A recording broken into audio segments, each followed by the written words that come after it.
Herkese merhaba arkadaşlar, kanalımıza hoş geldiniz.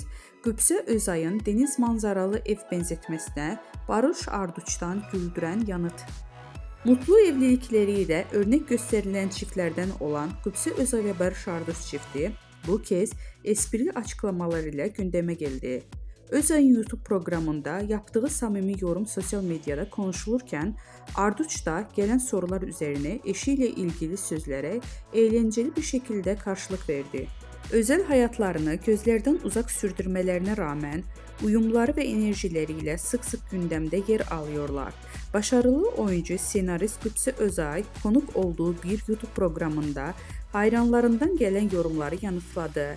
Bir takipçisi Qübsə her sabah kocama bak be diyordum şeklinde bir yorum yapmıştı. Özay ise esprili bir dille şöyle yanıt verdi. Bir ara diyordum, artık demiyorum.